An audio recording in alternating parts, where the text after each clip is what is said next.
Hi, my name is Ruben, and I'm going to be speaking about water sensitive urban design as part of Earth Climate Systems Assessment Tree.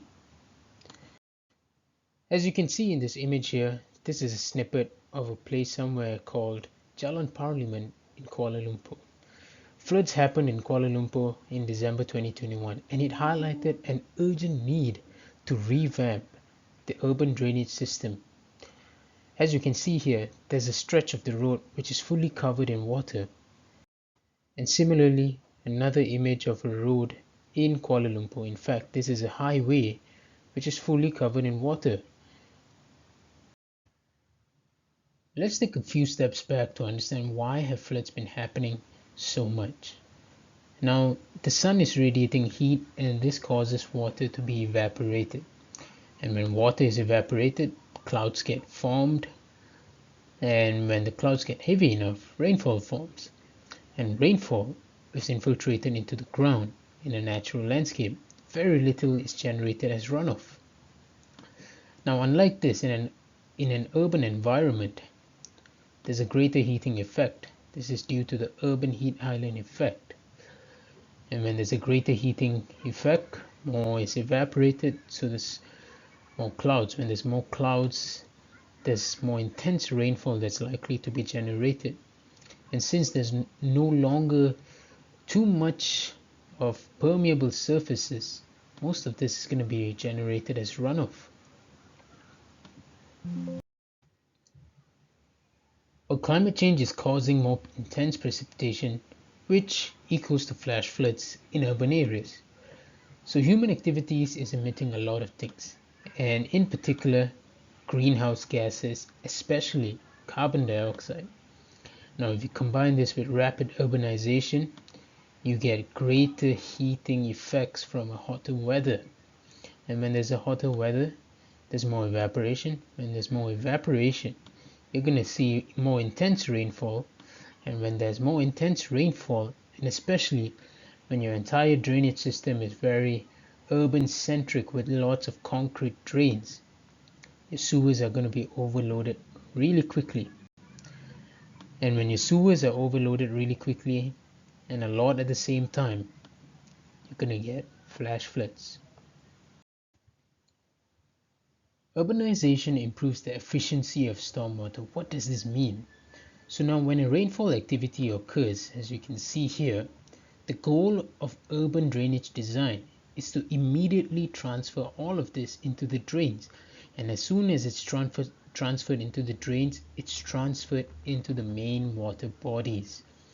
And so there's a very large disparity. During dry weathers, you can see drains being completely empty, and during heavy rains, or rather short high peaks, that's very much more apparent these days, you see a very full channel. So this highlights a very interesting issue. Our system is very efficient, and to some extent, this is not what we want. The increased efficiency of the system means our sewers are going to get overloaded, and this will cause flash floods. If we look at storm flow rate, or rather runoff against time, during a big storm event and also a small storm event for both a natural landscape as well as an urban landscape, we are going to see something really interesting. So for a natural landscape, runoff increases rather gently, and at the end of the rainfall event, it resides rather gently. And the same can be said for a small storm event. But when we look at this for an urban area, the runoff peak gets really high really fast. As you can see, the gradient is really steep, and it also resides really quickly because the gradient is really steep. And the same can be said for a small storm event. Now, for an urbanized area, this sharp gradient means water is going to be discharged really quickly into the main drains. And this means water in the sewers or main drains are going to be overloaded very quickly, especially during a large rainfall event. So besides flash floods, we can also talk about river water quality and also poorer microclimate in urban areas. So the water that comes from urban sewers are not clean, and it has very high heavy metal content such as iron, arsenic, lead, and mercury. As a result, aquatic animals are affected one way or another. And for our operational purposes, because of this higher heavy metal content, there is a need to recalibrate our water treatment systems in water treatment plants to take into account of this fluctuating and increasing contents of pollutants. Now, with regards to the urban heat island effect, it's more pronounced in urban areas. Why? There's more concrete buildings, high-rise buildings, and very much less green spaces and blue spaces.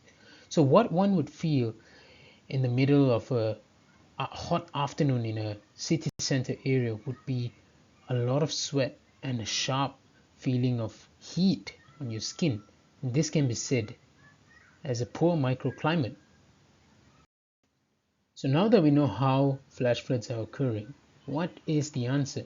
Well, quite simply, it's water sensitive urban design, which will help mitigate the impacts of flash floods and also enhance the livability of public spaces.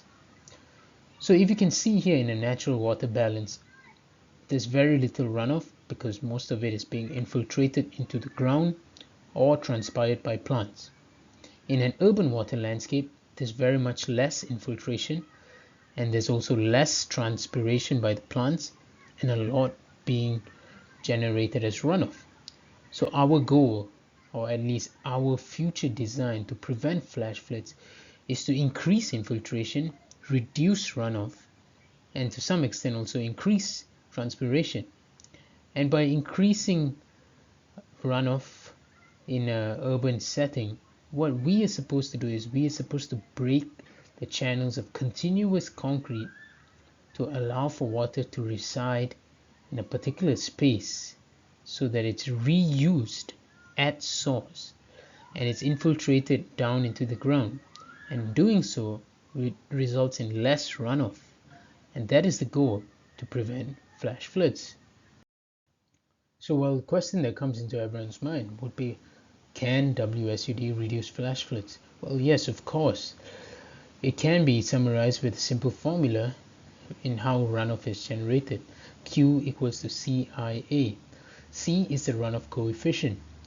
It's typically 0.9 to 0.1 for concrete surfaces and 0.1 to 0.5 for grass or permeable paving.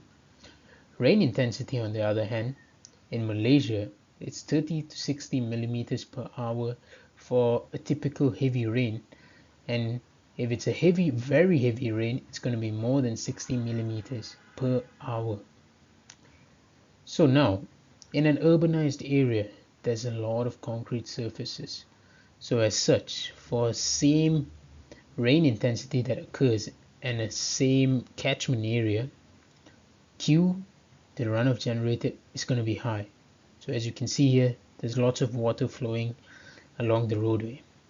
But now, with respect to water sensitive urban design, you can see the runoff coefficient C becomes smaller. It's going to be 0.1 to 0.5.